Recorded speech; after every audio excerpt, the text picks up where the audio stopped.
विनोद ने जैसे ही शादी के घर में कदम रखा उसकी नज़र उसकी पत्नी वैशाली पर गई, जो लाल रंग की बनारसी साड़ी में गजब लग रही थी। आज वह उसे पूरे 10 साल बाद देख रहा था। विनोद के साथ आया उसका 12 वर्षीय बेटा दौड़कर मम्मी की आंचल में समा गया। अजीब बात थी, विनोद अपने छोटे साले की शादी में आया हुआ था, जबकि उसने अपनी पत्नी से 9 साल पहले ही रिश्ता तोड़ दिया था। 9 साल से दोनों बिना तलाक के अलग अलग रह रहे थे। वह जानता था कि वैशाली से मुलाकात तो जरूर होगी, इसलिए वह सोच कर आया था कि जब वह नजर आएगी वह उसे इग्नोर कर देगा। इसलिए वह वैशाली को नजरअंदाज करके आगे बढ़ गया। कुछ दूर ही चला था कि सामने से उसकी 11 साल की बेटी प्राची उसके सामने आ गई। पापा कहते हुए विनोद के गले से झूल गई। विनोद भी बेटी पर प्यार लुटाने लगा। दोनों एक ही शहर में रहते थे, फिर भी आपस में नहीं मिलते थे। जब भी बच्चों से मिलना होता था तब उनके स्कूल में जाकर मिलाते थे। दोनों ने रिश्ते को पूरी तरह तोड़ दिया था। विनोद बिजनेसमैन था, वह अच्छा खासा कमा रहा था, मगर उसका वैवाहिक जीवन तहस नहस हो चुका था।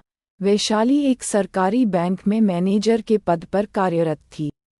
दोनों के रिश्ते के टूटने का प्रमुख कारण वैशाली का नौकरी करना था। विनोद वैशाली के नौकरी करने के सख्त खिलाफ था। उसने वैशाली को पहले ही कह दिया था कि अगर उसने नौकरी करने की कोशिश की तो वह हमेशा के लिए उससे रिश्ता तोड़ लेगा, क्योंकि विनोद को वैशाली का बाहर जाकर नौकरी करना बिल्कुल भी पसंद नहीं था। एक बार वैशाली की सास ने किसी बात को लेकर उस पर टोंट कस दिया था कि मेरे बेटे की कमाई खा रही है।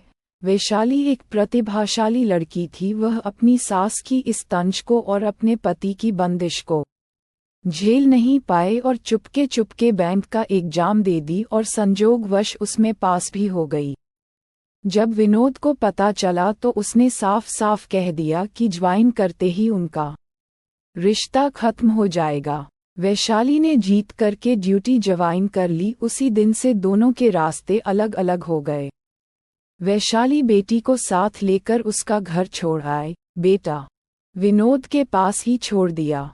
शुरू में किराए के मकान में रह रही थी, फिर खुद का घर बना लिया। अब 9 साल हो गए थे। दोनों एक दूसरे के बिना जीना सीख गए थे। अजीब बात यह भी थी कि दोनों में से किसी ने भी तलाक लेने की कोशिश नहीं की थी।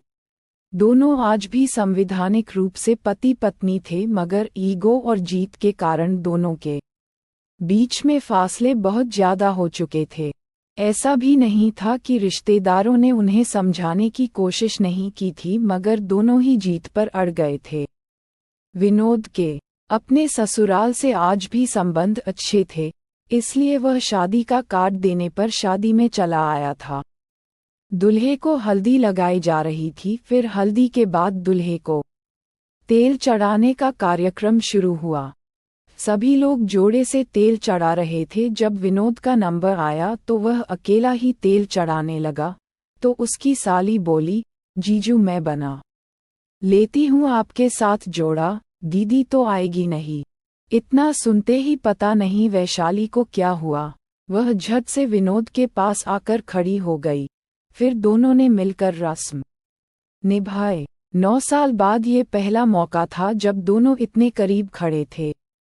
वैशाली जब विनोद के करीब आए तब उसने महसूस किया कि वह आज भी वही सेंट लगाती है जो उसके साथ रहते वक्त लगाती थी। उसके दिल में पुरानी यादें ताज़ा हो गई।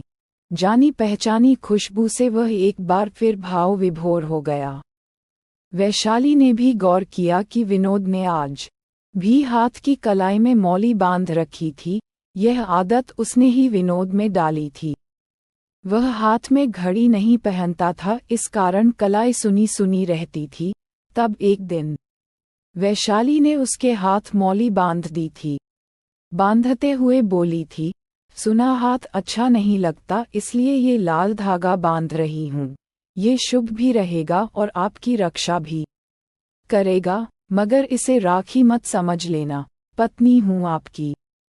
वह सोचने लगी कितना भी दूर रहता हो मगर यह मुझे भुला नहीं सकता। फिर दोनों ने कैमरे के सामने ऐसे पोज दिया जैसे उनके बीच दुनिया भर का प्यार हो। रस्म के बाद वैशाली की छोटी बहन उससे बोली, यह क्या है दीदी, जब आप जीजू को छोड़ चुकी हो तो मेरी बेइज्जती क्यों कर दी।